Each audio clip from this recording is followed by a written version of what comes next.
This game is called Transformers Fall of Cybertron, and it's easily one of my favorite video games of all time. While replaying, I noticed that there are several ways of moving around that don't actually need the left joystick. So I reset my game and started playing through the entire thing to see just how many times moving the left joystick is required. Level 1 starts you off as Bumblebee, who gets a concussion, followed by an eye exam, followed by performing a war crime. Don't fire! I'm a medic!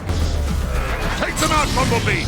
I love this game. After standing up, the game finally lets you move to pick up some ammo. And this is why I wanted to make the video. Because by pressing the left bumper, you can dash, and by pressing the right joystick, you can do a melee attack, which pushes you forward a bit in whatever direction you're facing. On top of that, holding down the left bumper allows you to sprint. By using these two buttons, I have all the movement I need, meaning I'm free to use this hammer. Or at least that's what I thought. Because right after you finish dealing with all the enemies, the game puts you into a scripted moment where your only method of moving is using the left joystick to walk. Which means I'm going to mark this as the first required movement and continue onward. Except, it's not actually required. The thing is, the game locks your movement until you come over here and pick up this fuse. So if you were to just stand there before finishing off all the enemies, it'll just give it to you, allowing you to never move your now destroyed stick. So give it back. After grabbing the fuse, I went through the hallways and saw this cutscene where Bumblebee hangs onto a flat surface? How's he doing that? I made my way through some more hallways, powered on the elevator, murdered some Decepticons, and jumped through a random hole in the floor. Now the game finally lets me transform, and of course it's with the left stick, meaning I now have to add one to the counter for real this time. But in reality, I still don't, because this is a left stick press and not actually a movement. As an added bonus, to move in vehicle mode, I only need to use the left trigger. Also, I'll remount the transformation button to something else pretty soon, so I don't have to worry about accidentally moving when trying to transform. Once I got to the end of the level, I needed to go through this wedge, and all it required was me getting close enough to it, and the game did the rest of the moving for me. Except for this part where Bumblebee is supposed to crawl forward using the left stick. I tried hitting every button, and even tried moving the right stick, but he just wasn't going. Or at least until he randomly decided to move on his own. After going back to this level, I learned that just waiting here long enough gets Bumblebee to move, leaving level 1 with 0 left stick movements actually required. Level 2 sets you as Optimus Prime. I first needed to go grab a gun, but the game disabled my dash and only allowed me to melee to it, and after shuffling my way there, the game attempted to move me to where I was supposed to be by...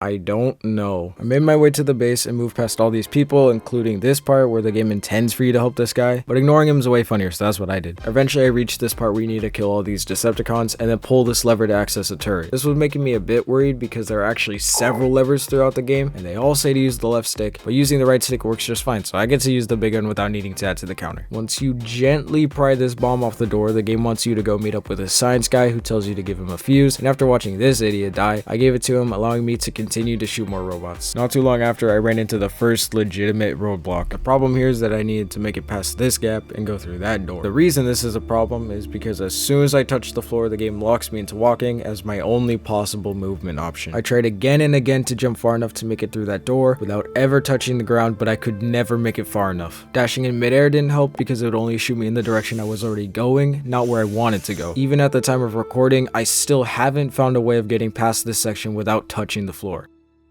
And yet this counter is still at 0 for now, because I eventually realized that if you touch the very edge of the floor boundary, the game doesn't actually lock you into walking, meaning I was free to dash into the door, and the game once again moved me into position through this horrifying floating state. To celebrate this achievement, I decided to sit back and let everyone here get murdered, apparently including me, because my smooth brain forgot that if you leave them all to die without killing this enemy, then he just kills you as well, meaning I had to spend many attempts trying to land on the same spot again, and this time I did kill the leaper. I killed some more of them and progressed through a good chunk of the level until I reached this section, which is just a room filled with a hefty amount of corpses. The game once again locks me into only walking through this area, and unfortunately there isn't really any way of getting around it this time. So for the first real time, this adds 1 to the counter. Moving through the rest of the level is generally the same as before, except now I get to nuke these guys. This is nice. After I'm done with all that, I'm given a massive cannon to blow up tanks, but eventually the cannon runs out of power, leaving Optimus to go find more, and leaving me just kind of sad. I liked using the gun. Immediately after exiting the cannon though, you're required to go through this door that once again locks you into walking. But I refuse to let this game make me use this disgusting stick more than once per level, so I figured out that if you just spam the transformation button while entering the door, the game just glitches out and lets you go through in vehicle mode. All that was left to do now was flip this lever and activate this giant Autobot named Metroplex, and he is going going to let me blow up even more things in the next level. In level 3, to progress, you need to destroy all these warp cannons. But to destroy the first one, you have to fight some leapers who you can only deal damage to by hitting them in the back. These guys aren't usually that hard to kill, but when you have to turn around before ever moving, it becomes absurdly easy for them to just hate you when you're not looking. So I spent a good 3 minutes to kill them, mostly because I'm just bad at everything. And then I told Metroplex to break the first cannon. But actually, the game makes you fight 3 more leapers before you can do that. This one took me 5 minutes. You know what else I can do in 5 minutes?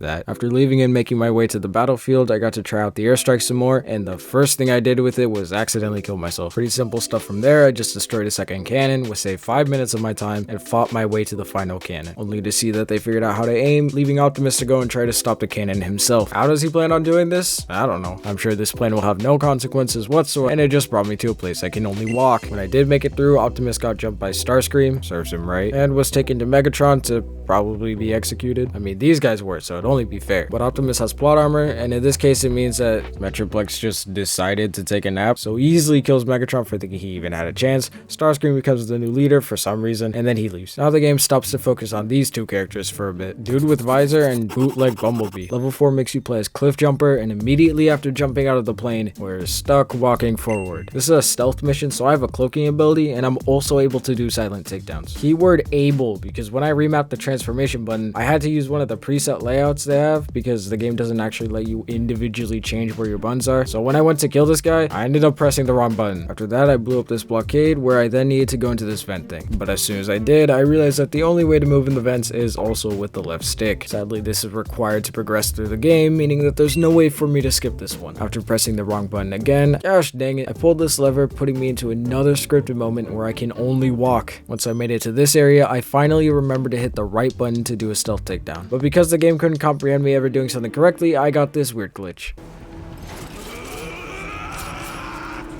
The dude didn't even die. The game just wanted him gone. Alright, what else is there to focus on?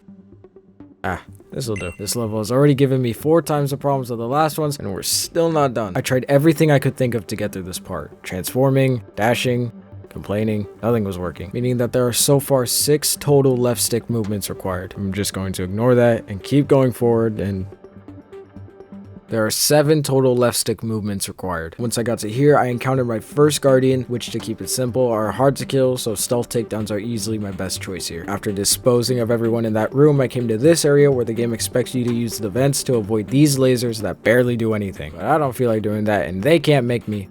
8. After making it through the vents, it put me into this room that once again forces you to walk. So this one level already requires 7 movements of the left stick. Here's the thing though, I still played the rest of the level from here and eventually beat it, but while writing this script, I was watching a speedrun of the game by JJ Toro, and I saw him use a specific gun to just launch himself past this section. The gun he used is called the A4 Pulsar Cannon, and to unlock guns in this game, you need to collect the blueprints that are hidden throughout the levels and then buy them using the Teletran 1, which is this game's shop. Unfortunately, you can't get the blueprint for this gun until level 8, but there is another way. See, there's these things scattered throughout all the levels called armory recreators, one of which happens to be conveniently placed right here. Once you walk up to it, it will give you a random weapon or item every single time you open it, meaning that all you have to do is keep reloading the checkpoint till the game hands over the gun. Also, since I was retrying the level, I realized when I got here that all I had to do was stand there and the game would just move for me. I'm an idiot, but at least I get to drop the total movements down from 9 to 7. Not too long after though, I came to another vent followed by a walking sequence that has no glitches to get around it, so that's just another one to add to the total. Once you make it through there, you're supposed to fight off all these guardians and then save Jazz, but thanks to watching that speedrun, I learned that you can just launch yourself into the air and ignore all of that. This also meant that I saw where they put Jazz's model before it's where it should be, and also the fog didn't go away. Those didn't bother me, I just thought it was cool. To finish this level, you have to defend this bomb for a bit and then put your own bomb onto the bigger bomb to make it blow up. After that, Jazz jumps down this hole, meaning you get to play as him now. His ability is a grapple, which the game immediately shows you how to use. This is also completely usable with the right stick, despite it saying to use the left one, so don't get mad at me for not counting it, but I will count this. Once you walk through here, you're supposed to fight a bunch of these giant bugs, which then puts you into an escape sequence. But seeing as we're already using a movement here, I might as well do another speedrun trick and just avoid doing any of that. And I just went on with the level with no problems for a while. I drove around a bit, picked up a sniper, and shot people with a sniper, up until this corridor where it tried to get me to walk normally, but if you just hold down the sprint button, you can make it through just fine. Or at least until you need to pull down this lever. Then the game holds you hostage with no choice but to make me add to the counter. After that, the level involved me watching these idiots line up to get shot. I did a barrel roll as a car, some more sniping, and made it to the final area. After watching Ryu's Bumblebee fail to do a stealth kill, can't relate, I had to fight off a massive horde of these bugs and then drive away to finish the level. With 10 movements, I head into the next level where this game then decides to do what most games tremble at the mere thought of and actually lets you play as the villains. The game has me play as this guy called Vortex who transforms into a helicopter. Never mind, now it's a jet. Ignoring that for a minute, I flew through this area, and after using his ability that I think I will only ever use once, I thought it would be a good idea to finally buy some upgrades. Beyond that, I just shot a couple of Autobots and came to this section where I need to pull these levers down in order for these bridge supports to be destroyed. But to get to the final one, I need to head into the control tower. While down there, the game has you shoot some enemies until this big guy shows up, and instead of him actually being a threat, he just unloaded 90% of his ammo into the air around me. One escape sequence later, and that's the level done with 0 movements. It's a good thing too, because if I run into a level that has anywhere close to the amount of problems that the cliff jumper one had,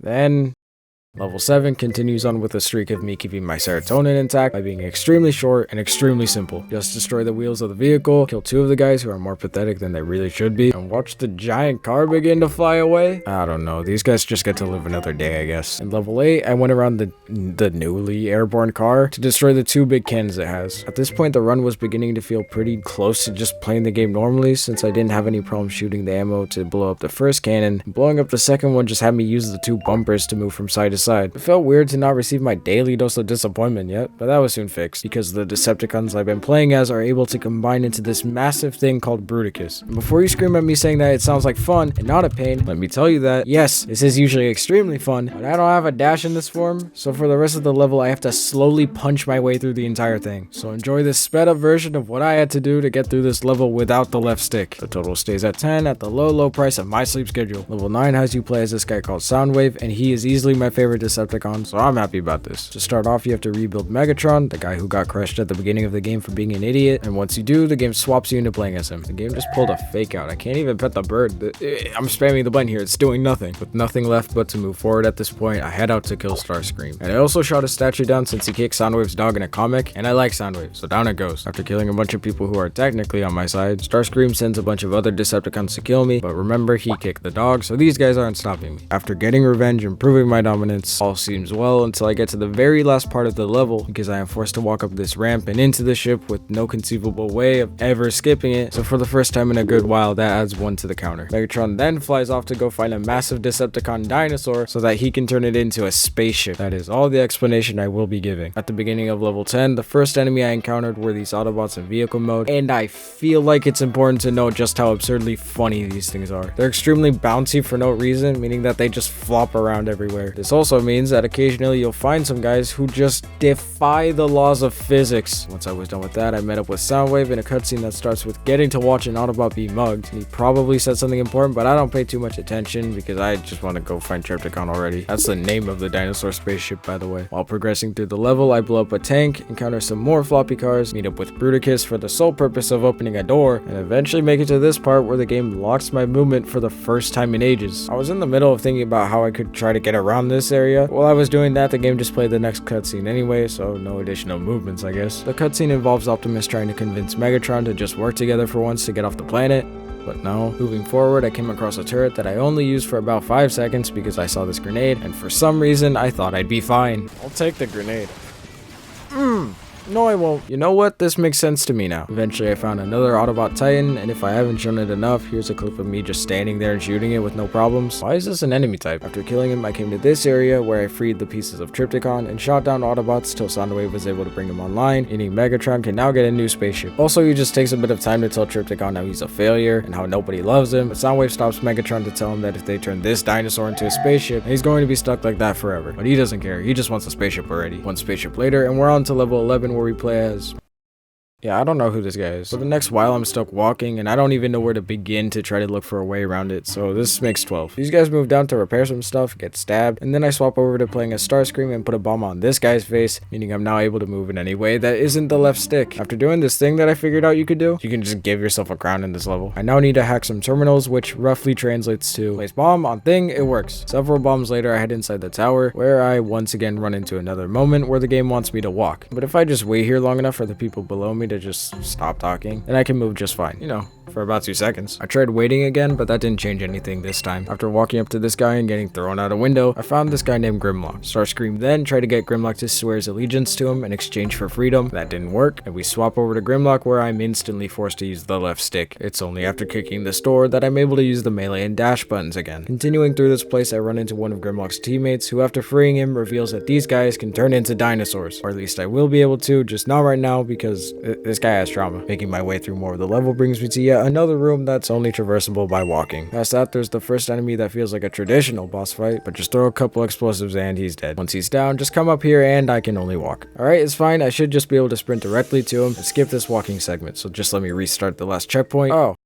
Well, this is a problem. After playing through the entire level again, I got back to this point, skipped needing to walk, made him kiss the screen, and moved on. After this cutscene plays of jumping down a hole, the game puts you right into the next level. But for some reason, the game makes a habit of making you walk whenever you start to play a level as Grimlock, so already off to an amazing start. Once you fall down a hole, go forward a bit, fall down another hole, then kill some bugs, and make it to this area where after killing an even bigger bug, the game lets you transform into a T-Rex. Also, you can breathe fire now, which is kinda weird, but alright then. Beyond that, I go through most of the level like normal. I eat some bugs, save another teammate from this guy, and politely tell him not to do it again. All of that brings me to this area where I can't do anything to get around the forced movement. So after calling Optimus and getting sucked out of the room, I need to make it to the laser beam to shut down the portal it's creating. After some more fighting, I make my way to the controls, and after breaking them, I get put into another escape sequence. Except this time, it doesn't matter how fast you are, it doesn't matter that I can't walk normally, you're still too slow, and it will blow up in your face. To end off the level, the Autobots decide it's time to launch into space, and the Decepticons pull up in their brand new spaceship. This is when I finally get to play as Soundwave, with the first thing he does being to launch himself to the other ship, and it almost killed him, but gosh dang it, it looked cool. I send out the birds to cut open the door, but while he was doing that, I sent out this other guy to help me take out the incoming Autobots.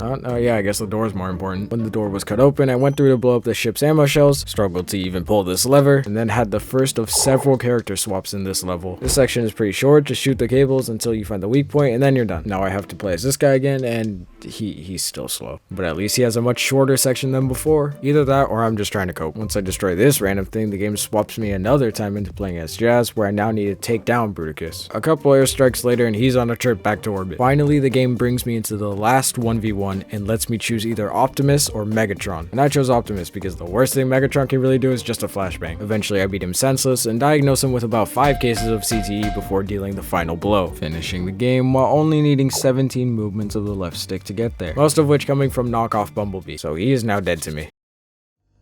Alright, so if you watched all the way through, thanks for that.